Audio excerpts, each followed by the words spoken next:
어떻게 룻과의 그 결혼 준비가 되는지 그 이야기들이 나옵니다.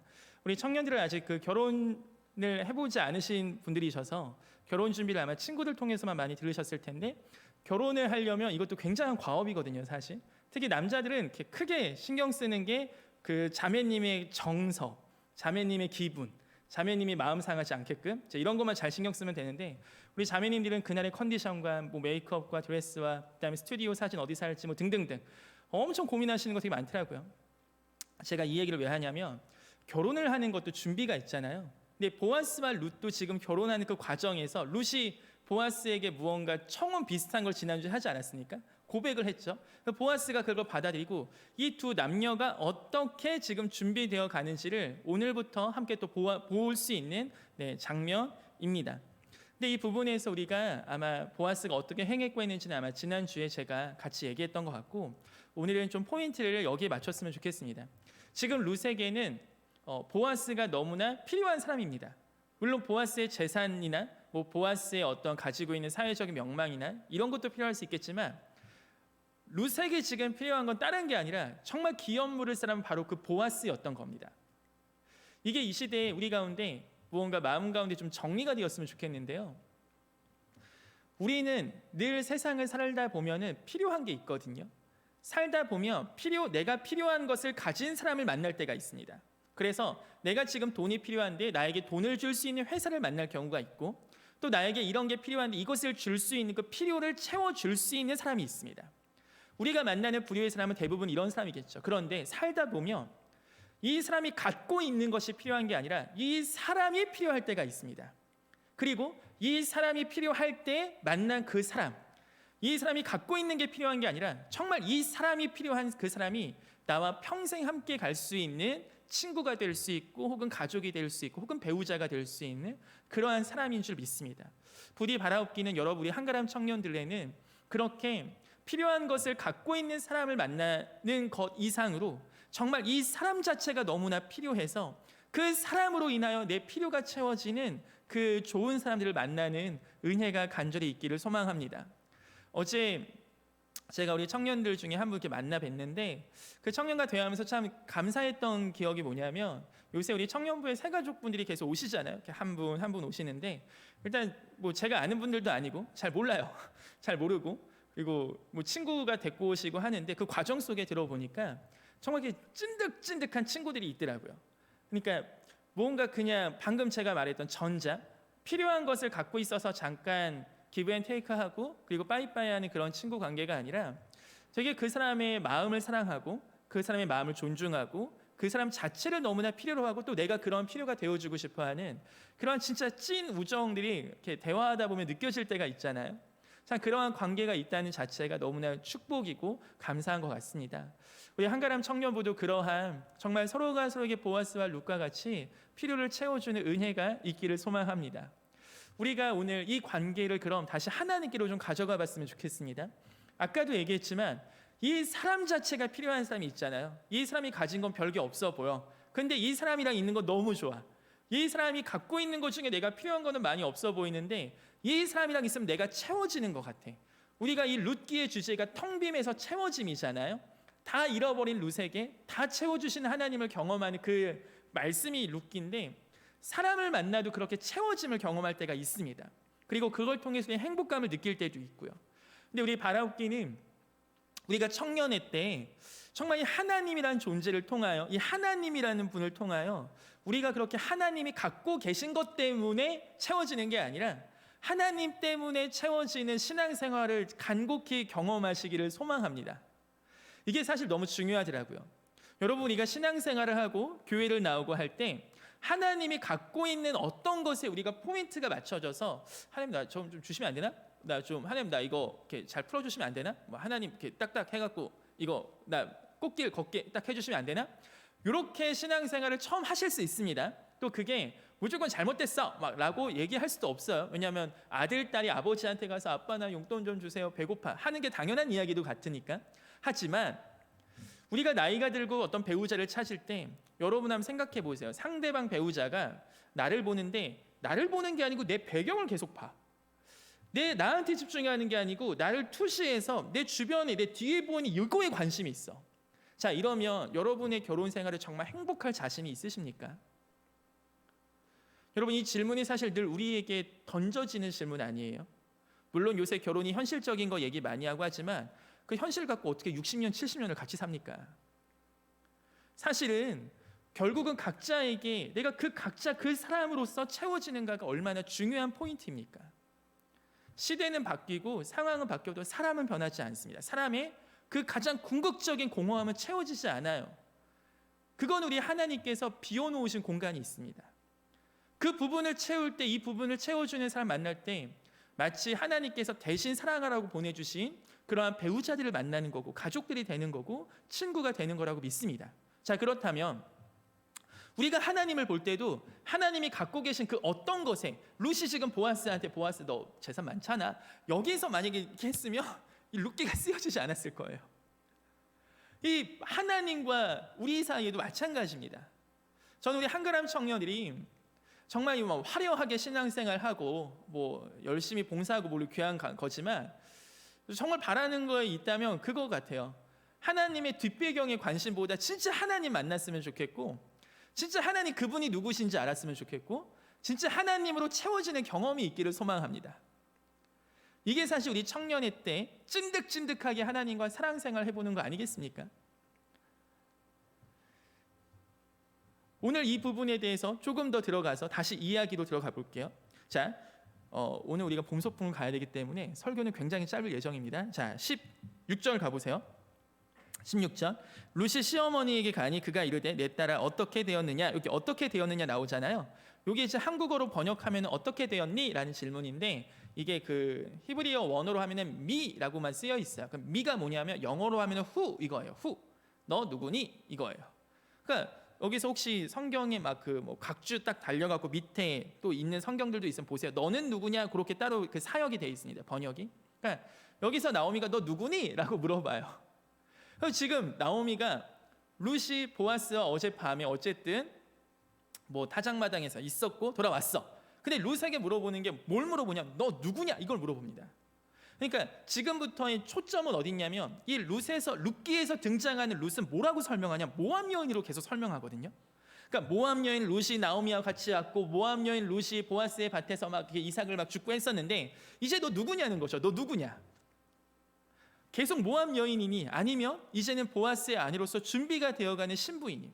여러분, 오늘 사실 우리의 가슴 가운데, 오늘 우리가 예배를 드리고 있는 이 시간 가운데 하나님께서 우리 가운데 이 질문을 던지실 때가 있어요. 너 누구니?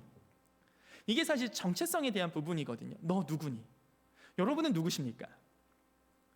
여러분은 누구십니까? 라는 그 질문 앞에 여러분은 무엇이라 대답하시겠습니까? 한번 이 시간 마음속으로 대답을 해보셨으면 좋겠어요. 여러분, 당신들은 누구십니까? 할 때 나오미의 관점은 지금 네가 어떤 여인이냐, 어떤 성격이냐가 아니고 보아스와의 관계성에서 질문하는 거잖아요. 그러니까 그 말에는 너 이제 보아스의 여인이 될 준비가 되었느냐, 너 이제 보아스의 여인이 되었느냐, 너 이제 보아스의 아내가 되었느냐, 이 질문이 괄호 열고 괄호 닫고 있는 거 아닙니까? 자, 여러분, 그렇다면 당신은, 우리 청년들은 하나님의 무엇입니까? 하나님의 누구입니까? 그 질문 앞에 한번 대답해 보세요. 여러 가지 성경의 말들이 있거든요. 그러니까 정답으로 이겁니다가 아니라 그러니까 여러분 마음 가운데 떠오르는 그게 있었으면 좋겠어요. 하나님의 누구십니까? 어떤 분들은 저는 예수님의 신부예요. 저는 하나님의 자녀예요. 저는 예수님의 제자예요. 저는 예수님의 일꾼이에요. 뭐 다양한 게 많겠죠. 그러니까 여러분은 지금 뭐라고 대답하실 것 같으세요? 당신은 하나님의 누구십니까? 그 질문에 따라서 우리는 행동하게 되어 있습니다. 예를 들면 요새는 부캐 시대라 그래서 내가 여기 가서 이렇게 생활하고 저기 가서 저렇게 생활하고, 이거는 정체성이 굉장히 약한 거예요. 교회에서는 이렇게 생활해도 되고 학교에서는 모르니까. 그래서 제가 막 요새 하도 이제 우리 청년들 만날 때마다 우리 특히 어린 청년들은 이제 술 문제 계속 물어보더라고요. 분명히 내가 설교 때 몇 번 얘기한 것 같은데 계속 물어보는 거 뭐냐면 마시고 싶은데 마셔도 된다고 얘기해달라는 거거든요, 사실. 우리 특히 교회 이제 안 나오는 청년들이나 청소년들 제가 전도할 때 너 같이 우리 예배 드릴까? 우리 같이 예수님 믿을까? 성역 공부할까? 이제 하면은 저 술 마시는데 교회 가도 돼요? 이게 항상 나오는 질문. 저 담배 피는데 교회 와도 돼요? 이게 항상 나오는 질문. 여러분, 초대교회 때는 예수님 안 믿는 분들이 절반 이상이었대요. 왜냐하면 그 당시는 사실 이방인들이 오는데 그 이방 습관들을 어떻게 다 버리고 왔겠습니까? 그러니까 고린도 교회, 에베소 교회 다 보세요. 다 이방 습관들 버리라고 써 있어요. 왜 써 있었겠어요? 하도 많이 하니까 써 있는 거예요. 하지 말라고. 그러니까 그 얘기는 뭡니까? 그 얘기는 너 그렇게 할 거면 교회 나오지 마, 이렇게 쓰이지 않았습니다. 야, 나오고 할 거 해. 예배 드리고 너 주님 사랑하면 그거 해. 근데 사랑하다 보면은 그게 걸리잖아. 그거 하는 거 안 좋은 거야. 이런 식으로 써 있는 거예요. 즉 우리가 교회 나오고 뭐 예배를 드리고 하는 거에 있어서 나 이거 하면 안 돼, 뭐 이런 율법적인 접근이 아니에요. 근데 제가 어느 날 저에게 이렇게 한번 적용해 보세요. 저는 지금 누군가의 남편이거든요. 그런데 제가 여기서는 남편이라 얘기하지만 다른 곳에서 그렇지 않게 행동해. 자, 그건 뭡니까? 제 정체성이 흔들리는 거예요. 정체성은 상황을 지배합니다. 정체성은 상황을 이겨요. 뭐 술 얘기 또 해서 죄송하지만 저에게 계속 술 먹이려고 했던 그 상관분이 계세요. 특히 교회 다니시면서 막 저 모자 때리시면서 야, 네가 그렇게 하니까 예수 믿는 애들이 막 욕 먹는 거지 하면서 제 모자 막 때리면서 막 술 먹으라고 막 이렇게 가르치신 분이 계셔요. 그분 앞에 제 마음 가운데 있었던 유일한 고백은 그거였어요. 제가 그분 얘기했죠. 저희 아버지가 저 술 먹는 거 안 좋아하십니다. 그렇다면 저 먹이시겠습니까? 그럼 왠지 아버지 건들면 안 될 것 같잖아요. 제 아버지가 제 술 먹는 거 안 좋아하세요. 그럼 뭔가 몰아가기 좀 그렇잖아요. 근데 육신의 아버지도 그렇게 안 좋아하시는 거 저 안 하는데 약속을 했다면 저는 하나님과의 관계 속에서, 하나님 아버지와의 관계 속에서 제가 그 마음에 떳떳하지 못합니다. 불이익 주시면 불이익 받겠습니다. 모자 때리시면 모자 받겠습니다. 왜냐하면 저는 그게 정체성의 제한이 너무나 분명히 있거든요. 여러분에게 오늘 이 시간 포인트가 술이 아니에요. 여러분에게 그 정체성에 대해서 계속 질문하는 겁니다. 오늘 사실 룻과 보아스의 만남에서 여러분에게 주는 질문은 여러분은 누구십니까?입니다. 그 질문 앞에 여러분이 대답을 하셔야 돼요. 여러분이 지금 각자 다양한 옷을 입고 있잖아요. 학생으로서, 직장인으로서, 뭐 교사로서, 혹은 군인으로서 다양하잖아요. 근데 변치 않는 게 있어요. 그게 뭐냐면 다양한 옷을 입고 있는데 여러분은 누구냐는 거예요. 지금 하나님 앞에서 여러분은 누구십니까? 이 질문이요, 사실 결국 처음이자 끝입니다. 왜냐하면 이 질문에 답이 돼야 뭐 그 다음이 되거든요. 내가 뭐가 돼야 그 다음 되는 거죠. 사실은 이게 헷갈려요. 다들 보니까 청년들의 이 신앙이 전 좀 약한 것 같아요. 뭐 요새 예배 설교가 잘 안 들려, 이런 청년들 만나, 그게 흔들려. 그게 너 누구냐는 거에 대답을 하셔야 돼요. 군인이면 군인답게 하는 거고 학생이면 학생답게 하는 겁니다. 여러분이 저는 하나님이 이겁니다, 저는 예수님이 이겁니다, 그 대답이 된다면 그 다음이 돼요. 근데 이게 안 되니까 이거는 대충 다 지나가고 몰라 하고서 다른 것들 하다 보니까 막 이게 흔들려 계속. 여러분 오늘 우리가 기도하는 시간이 그 답변이 여러분 마음 가운데 있었으면 좋겠고, 그리고 그 답변이 지금 하지 못하셔도 여러분 평생에 마음 가운데 남으셨으면 좋겠어요. 그래서 그 질문 앞에 언젠가 답변하시게 되는 은혜가 있길 소망합니다. 자, 그렇다면 나는 누구인가라는 질문이 있고, 그 다음 두 번째 질문이 뭐냐면 주님은 누구신가입니다. 그렇다면 주님은 나에게 무엇입니까? 이게 사실은 좀 같이 가는 맥락이 있건 하거든요. 내가 자녀면 우리 하나님은 아버지시고, 내가 신부면 우리 예수님은 신랑이겠죠. 그러니까 이 같이 가는 맥락이 있긴 한데, 이걸 다시 얘기하면 예수님도 이걸 되게 중요하게 여기셨거든요. 마태복음 16장 잠깐 가볼게요. 마태복음 16장. 마태복음 16장 16절 가보세요. 15절 16절. 마태복음 16장 15, 16절. 네, 함께 읽을게요. 신약성경 27페이지. 시작. 이르시되 너희는 나를 누구라 하느냐? 시몬 베드로가 대답하이르되 주는 그리스도시요 살아계신 하나님의 아들이시니라. 이게 상황만 잠깐 설명드리면, 이게 13절 가보시면 빌립보 가이사랴 지방이 이렇게 나왔거든요. 가이사랴가 뭐냐면 이 당시 로마 황제였던 가이사 이름을 딴 빌립보 지방입니다. 그러니까 우리 막 북한으로 치면 김일성 도시 막 그런 거예요 지금. 그러니까 그 지도자 이름 붙였던. 그러니까 이제 굉장히 뭐 발전도 했겠지만 그렇게 동상이나 황제 동상들이 굉장히 많았고, 그러니까 이 황제를 주라 고백하는 그 도시에서 얘기하는 겁니다. 김일성과 김정일과 김정은이 최고라고 얘기하는 그 평양 한복판에서 물어보는 거예요. 너희는 나를 누구라느냐? 이때 여기서 주라고 대답하잖아요. 이 주는 누구한테만 쓸 수 있냐면 황제에게만 쓸 수 있는 칭호거든요. 이걸 베드로가 지금 쓰고 있는 겁니다. 그러니까 이 반역죄예요. 반역죄. 지금 조선시대로 치면 왕이 있는데 주상전하라고 다른 사람한테 얘기하는 거예요. 반역죄예요. 근데 예수님께서 이걸 들으시고 십자가 사역을 말씀하세요. 그 전까지는 십자가 사역을 얘기 안 하시거든요. 비로소 십자가 사역을 이후에 얘기하시고 교회를 이야기하십니다. 즉, 이 베드로의 고백이 너무나 중요했던 고백입니다. 그거의 질문이 뭡니까? 너희는 나를 누구라 하느냐, 이거였어요. 여러분, 요새 예수님을 세상에서 뭐라고 합니까? 요거 요새 관심 없으십니까? 제가 지난 금요기도회 때 설교했는데 금요일날 제가 카톡을 하나 받아들이 청년한테, 청년이 자기가 요새 이렇게 섬기고 이렇게 전도하고 있는 우리 귀한 지체가 있는데 들어보니까 주변의 친구들이 이제 교회욕을 너무 많이 하는 거예요. 우리 청년한테. 여러분도 비슷할 거 아니에요? 친구들 중에 막 교회욕 되게 많이 하실 거 아니에요? 코로나를 기점으로 해서 엄청 많이 할 거 아니에요? 엄청 많이.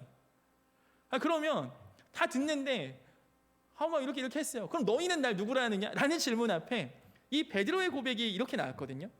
그리스도시요 살아계신 하나님의 아들이십니다. 여러분이 오늘 하나님 앞에 하는 너희는 나를 누구라 하느냐 이 고백 앞에 어떤 고백을 하시겠어요? 이 고백이 결국은 우리의 신앙 고백이 되는 거고, 이 고백이 결국은 우리의 그 다음 스텝이 되고 그 다음 행동이 되는 겁니다. 두 가지 질문이죠. 넌 누구냐? 너희는 나를 누구라 하느냐? 이게 결국 우리의 평생의 신앙생활에 늘 주님 앞에 하는 고백인 줄 믿습니다. 그리고 바라옵기는 여러분이 그러한 관계 속에서 하나님으로서 받아들이고 하나님의 사랑을 하나님의 사랑으로서 받아들임과 동시에 우리 청년들이 하나님을 사랑하기를 소망합니다. 그 정체성. 그래서 하나님을 사랑하게 되면요, 제가 볼 때 게임 끝이에요. 그냥 이거 이길 수 있는 사람이 없어요. 하나님을 사랑하는 사람을 못 이겨요, 솔직히. 교회를 방금 와도 상관없습니다. 성경 지식이 아주 일천해도 괜찮습니다. 왜냐하면 사랑하면 알아가고 싶거든요. 사랑만큼 강력한 동기가 없어요. 사랑하면 미칩니다. 사랑하면 끝났어요. 그러니까 제가 기도하고 우리 청년들과 함께 고백하는 건 하나님의 사랑을 아셨습니까? 그렇다면 이제 하나님을 사랑합시다. 그것이 우리를 보호해 줄 겁니다. 그것이 이 시대에 살아갈 때 우리에게 그 무엇보다 강력한 힘이 될 겁니다. 하나님을 사랑하는 자, 세상이 못 이겨요. 이 사람은 넘어져도 일어납니다. 이 사람은 좌절해도 넘어져요. 왜? 하나님을 사랑하니까. 여러분 안에 그러한 힘이 있기를 소망합니다. 그리고 하나님께서 그렇게 해하게 임재하실 겁니다. 우리 마지막 구절만 찾아볼게요. 사무엘상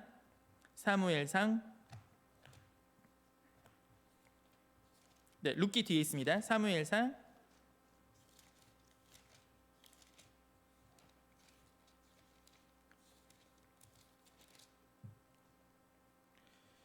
30장 6절 말씀입니다. 사무엘상 30장 6절. 사무엘상 30장 6절. 자, 제가 읽어볼게요. 백성들이 자녀들 때문에 마음이 슬퍼서 다윗을 돌로 치지 아니 다윗이 크게 다급하였으나 그의 하나님 여호와를 힘입고 용기를 얻었더라. 아멘. 이 말씀을 우리 청년이라고 좀 나누고 싶어요. 제가 아마 여러 번 했겠지만 여러분 교회 사역하시다 보고 교회 생활하시거나 혹은 친구들과의 관계 속에 분명히 청년 때는 관계의 어려움을 겪게 되어 있습니다. 왜냐하면 우리는 익숙하지 않거든요. 어른들처럼 이미 관계를 닦고 한 게 아니고 잘 해보려는 열정이 있다 보니까 실수할 수 있거든요. 자, 그런데 억울할 때 있어요. 오늘 다윗은 너무나 억울하거든요. 지금까지 열심히 엄청 그 400명 넘는 그 장정들을 데리고 광야에서 먹이고 재우고 보호해주고 했던 그렇게 이름도 집도 없는 떠돌이 같은 사람들을 불러 모아서 이렇게 했는데 지금 다윗이 어느 날 그 군인들과 같이 나가서 싸우고 왔는데 빈집털이를 당해서 그 자녀들을 다 뺏겼어요. 그러니까 얼마나 그 새끼 잃은 어미의 마음이 얼마나, 새끼 잃은 아비의 마음이 얼마나 아팠겠어요. 그러니까 막 다윗을 돌로 쳐서 죽이려고 하거든요. 그때 다윗이 어떻게 대응하냐면 정말 이 말씀을 볼 때마다 하나님을 너무 사랑하고 싶어요. 저도. 자, 보세요.